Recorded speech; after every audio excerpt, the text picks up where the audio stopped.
आप देख रहे हैं समाचार एजेंसी ऑफ इंडिया में साइन न्यूज। नमस्कार दोस्तों, समाचार एजेंसी ऑफ इंडिया की साइन न्यूज में एक बार फिर आपका स्वागत है। लगातार ही सिवनी में पुलिस की खाकी वर्दी दागदार होती नजर आ रही है।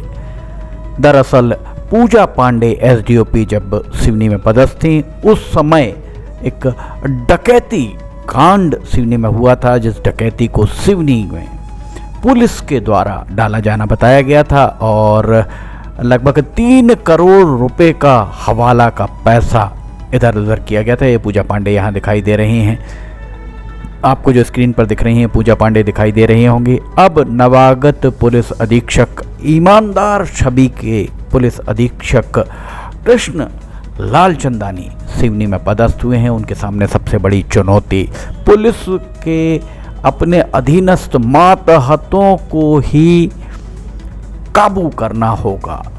13 मई 2026 को दिनेश रघुवंशी सहायक उप निरीक्षक कोतवाली में पदस्थ हैं। वे 20,000 रुपये की रिश्वत लेते हुए, 30,000 रुपये में सौदा तय हुआ था, उसमें से 20,000 रुपये की रिश्वत लेते हुए वे पकड़ाए। इसके पहले और भी पुलिसकर्मी पिछले 6-8-10 महीनों में रिश्वत लेते पकड़ाए गए हैं, कुछ के ऑडियो वायरल हुए हैं। ये पुलिस अधीक्षक ईमानदार छवि के पुलिस अधीक्षक कृष्ण लालचंदानी के सामने एक बहुत बड़ी चुनौती से कम नहीं होगी कि वे सिवनी में जो पुलिस महकमा है उस पर काबू कैसे पाएं, उसे किस तरह से वे पुलिस की छवि को बरकरार रखें, ईमानदार छवि को बरकरार रखें। आइए पहले सुनते हैं जांच अधिकारी के द्वारा क्या कहा गया इस पूरे मामले में। आइए सुनते हैं। आवेदक नंदकिशोर चौरसिया ने हमारे लोकायुक्त जबलपुर में आके शिकायत की थी कि इनका बेटा और साला को एफसीआई विभाग में नौकरी लगाने के एवज में किसी ने इनसे 29 लाख करीब रुपए हड़प लिए थे, जिसकी शिकायत उन्होंने कोतवाली सिवनी में की थी और उसके शिकायत पर इनकी रिपोर्ट पर उसमें अपराध कायम हुआ है कोतवाली सिवनी में। उस केस की विवेचना एएसआई दिनेश रघुवंशी के द्वारा की जा रही है। तो जब आवेदक नंदकिशोर चौरसिया दिनेश रघुवंशी से अपने केस के सिलसिले से मिले थे, तो वो इस केस में अच्छी विवेचना करने और उसमें कुछ हैंड राइटिंग वगैरह का सिग्नेचर था, उसकी सही रिपोर्ट बनवाने के एवज में इनसे 30,000 रुपये रिश्वत की राशि की मांग कर रहे थे, जिसकी रिपोर्ट नंदकिशोर चौरसिया ने लोकायुक्त जबलपुर में की थी। फिर हमारे द्वारा एसपी मैडम के निर्देशन में इस शिकायत का सत्यापन कराया गया और शिकायत सही पाई गई और आज उस 30,000 की प्रथम किस्त 20,000 रुपये लेते हुए दिनेश रघुवंशी एएसआई थाना सिवनी कोतवाली को रंगे हाथों पकड़ा गया है। तो आपके द्वारा सुना गया कि किस तरह से जांच अधिकारी के द्वारा बताया गया कि पुलिस के द्वारा रिश्वत मांगी गई थी। अगर पुलिस रिश्वत मांग रही है तो निश्चित तौर पर वो भी कोतवाली पुलिस, जो जिला मुख्यालय की पुलिस। जब सोशल मीडिया पर ये बात भी बहुत तेज़ी से वायरल हो रही है कि लोगों का कहना है कि जब अच्छा काम होता है तो ये जो भी प्रेस विज्ञप्ति जारी होती हैं, अखबारों में छपता है, तो उसमें पुलिस अधीक्षक के मार्गदर्शन में, अतिरिक्त पुलिस अधीक्षक के मार्गदर्शन में, अनुविभागीय अधिकारी पुलिस के मार्गदर्शन में फला फला बहुत सारे नाम उसमें आते हैं कि इनके निर्देशन में ये काम हुआ। तो जब ये सोशल मीडिया पर चल रहा है कि जब रिश्वत लेते पकड़ाया जाता है कोई मातहत, तो सिर्फ उसी की जवाबदेही कैसे। और सबसे बड़ी बात यह कि आम नागरिक गुंडे, बदमाश, जराइम पेशा लोगों के बारे में खबर रखने का काम इसी पुलिस महकमे का है। इसकी एक विशेष शाखा होती है, इंटेलिजेंस ब्यूरो होता है। तब ये आखिर पुलिस विभाग में व्याप्त भ्रष्टाचार के बारे में अपने आला अधिकारियों को जानकारी क्यों नहीं देते हैं? सबसे बड़ा प्रश्न यही खड़ा हुआ है।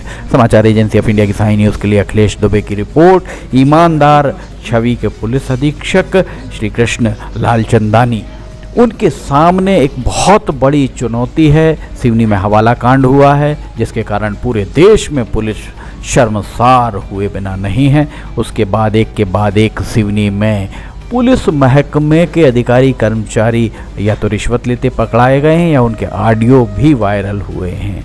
अब सबसे बड़ी चुनौती जिला पुलिस अधीक्षक के सामने है और उन्होंने 9 तारीख को कार्यभार ग्रहण किया और 3 दिन के अंदर ही ये घटना घटी। आइए हम सुनाते हैं पीड़ित का क्या कहना है। सर, मेरे बेटों को झांसे देके एक आदमी ने जो है लगभग 30 लाख रुपए की रकम ऐड गया जिसकी शिकायत करने के लिए मैं पिछले मार्च के महीने से कोतवाली का चक्कर लगाया। 8-10 महीने मतलब रघुवंशी साहब ने मुझे लटकाते रहा, रजिस्टर नहीं किए FIR को। उसके बाद फिर SP साहब के पास में गया, वहाँ से अरेस्ट करवाया। अभी वो लोग जेल में हैं। अब बाकी की जो कार्रवाई रघुवंशी साहब को करना चाहिए था थाने से, रघुवंशी साहब उस कार्रवाई को पूरी नहीं कर रहे हैं। मुझसे पैसे की डिमांड की है और बीच में इन्होंने बोल दिया कि यदि आप पैसा नहीं दोगे तो मैं आपके विपक्ष में लिख दूंगा, वो लोगों की जमानत हो जाएगी, आपको 1 रुपये भी नहीं मिल पाएगा और तुमसे जो बने तो वो कर लीजिएगा। तो आपने सुना पीड़ित पक्ष का क्या कहना था, पीड़ित क्या कह रहे थे, किस तरह से पुलिस के द्वारा उनसे केस को जांच सही तरीके से करने के एवज में राशि मांगी गई। कितना बड़ा आरोप है। जिला पुलिस अधीक्षक को चाहिए कि वे अपने मातहतों को बहुत पाबंद करें कि जांच करना ही पुलिस का काम है और अगर जांच के लिए ही पैसे मांगे जाते हैं तो ये बहुत शर्मनाक बात इसे मानी जा सकती है। समाचार एजेंसी ऑफ इंडिया की साइन न्यूज़ के लिए अखिलेश दुबे की रिपोर्ट। ये पूजा पांडे आपको दिखाई दे रही हैं स्क्रीन पर जो देख रहे हैं आप, पूजा पांडे। इनके ऊपर आरोप है कि इनके द्वारा 2,90,92,00,000 रुपए की डकैती डाली गई थी।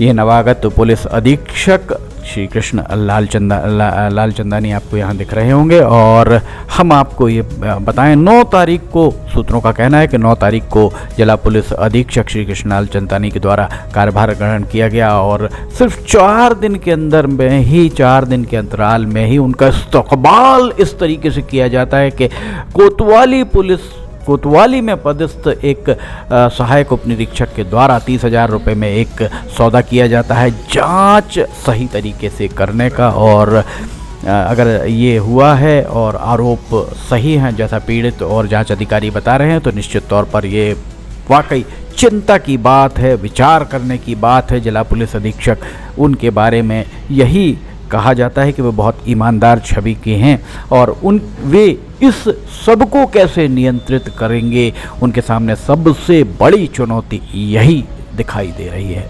समाचार एजेंसी ऑफ इंडिया की साइन न्यूज़ के लिए अखिलेश दुबे की रिपोर्ट। अगर आपको खबरें पसंद आ रही हो तो इन्हें लाइक, सब्सक्राइब, शेयर करना ना भूलिए। फिलहाल आपसे इजाज़त लेना चाहेंगे, हम फिर हाजिर होंगे।